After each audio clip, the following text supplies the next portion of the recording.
Hey Grace House Churches, hopefully you have enjoyed dinner, and now we can continue in the book of James, where he transitions from a conversation about trials and suffering to a conversation about temptation.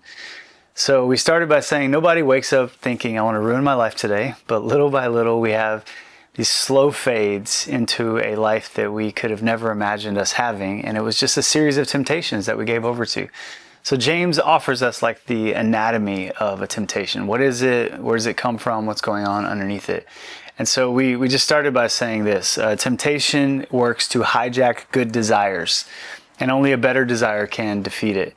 And so then James starts with this illustration about money, telling us that if you have a lot of resources, be careful. Because that can become an idol for you. It can become on the throne for you. So you've got to reject that, dethrone it, and move past that temptation. And then he moves on to give us the diagnosis. So I'm going to read this to you. In verse 13, it says, "No one who's tempted should say, 'God is tempting me.' For God cannot be tempted by evil, nor does he tempt anyone. Each person is tempted when they're dragged away by their own desire and enticed. Then after desire is conceived, it gives birth to sin. And sin, when it's fully grown, gives birth to death." Now this is pregnancy terminology showing a process that you have a legitimate longing that's being hijacked, and that hijacking leads you to a shortcut. So I gave you this process of how you fall into sin. A legitimate longing that leads to a distorted imagination, followed by a chosen shortcut, followed by a multiplying consequence. And we said sin is poison dressed up as medicine.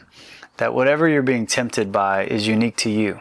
The enemy knows who you are, and it's throwing out like bait and luring you, but you don't see the hook inside of the bait, and you're being hooked by your own desire. And here's the thing, the desire is not the villain. It's the disorder that's the villain.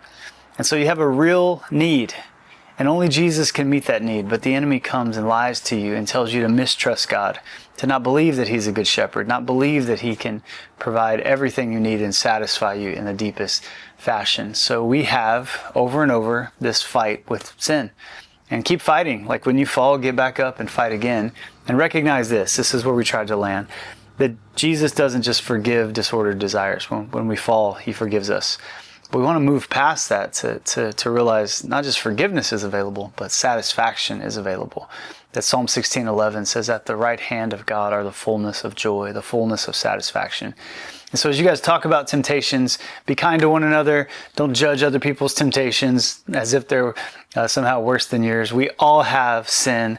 We're all being solicited to. And by God's grace, we can work together and all be satisfied by Christ alone.